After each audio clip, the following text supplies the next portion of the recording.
ನಮಸ್ತೆ ಎಲ್ಲರಿಗೆ. ಸೊ ನನ್ನ ಹೆಸರು ಡಾಕ್ಟರ್ ಪ್ರಮೋದ್ ಕುಮಾರ್ ಅಂತ ಹೇಳಿ, ನಾನಿಲ್ಲಿ ರಾಯಚೂರು ಜಿಲ್ಲೆಯಲ್ಲಿ ಆಯುರ್ವೇದ ವೈದ್ಯನಾಗಿ ಪ್ರಾಕ್ಟೀಸ್ ಮಾಡ್ತಾ ಇದ್ದೇನೆ. ಸೊ ಇವತ್ತಿನ ವಿಷಯ ಏನಂತ ಹೇಳಿದ್ರೆ, ಆಯುರ್ವೇದ ಔಷಧಗಳು ಉಪಯೋಗಿಸೋದ್ರಿಂದ ಅಡ್ಡ ಪರಿಣಾಮಗಳು ಬರುತ್ತಾ? ಡೆಫಿನೆಟಾಗಿ ಬರುತ್ತೆ ಫ್ರೆಂಡ್ಸ್. ಭಾಳ ದಿನ ಯಾವುದೇ ಔಷಧ ತೊಗೊಳ್ಳೋದು ಸರಿಯಲ್ಲ.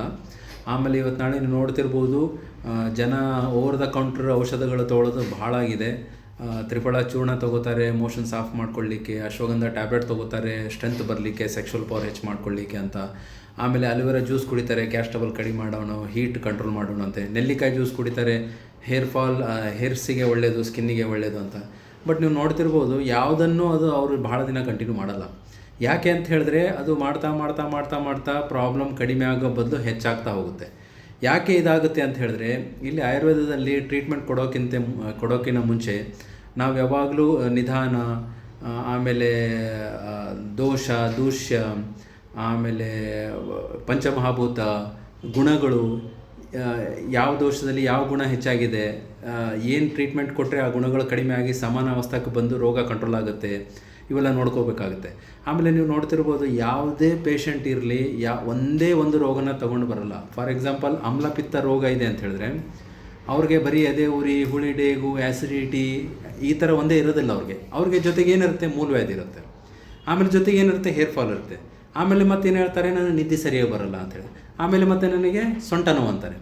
ಈಗ ನಿಮಗೆ ಆಮ್ಲಪಿತ್ತ ಟ್ರೀಟ್ಮೆಂಟ್ ಕೊಡೋ ಸಮಯದಲ್ಲಿ ನೀವು ಉಷ್ಣ ಔಷಧಗಳು ಕೊಟ್ಟರೆ ಜಾಯಿಂಟ್ ಪೇನ್ ಏನು ಕಡಿಮೆ ಅನಿಸೋದಿಲ್ಲ ಆ್ಯಕ್ಚುಲಿ. ಯಾಕಂದರೆ ಆಮ್ಲಪಿತ್ತ ರೋಗ ಹೆಚ್ಚಾಗಿಬಿಟ್ಟು ಜಾಯಿಂಟ್ ಪೇನು ಹಾಗೇ ಇರುತ್ತೆ. ಬಟ್ ಉಷ್ಣವೀರ್ಯ, ಭಾಳ ಉಷ್ಣ ಮೆಡಿಸಿನ್ಸ್ ಕೊಟ್ಟರೆ ಜಾಯಿಂಟ್ ಪೇನ್ ಕಡಿಮೆ ಅನ್ನಿಸ್ಬಹುದು, ಆದರೆ ಅದು ಖಂಡಿತ ಪೂರ್ಣವಾಗಿ ಹೋಗಲ್ಲ.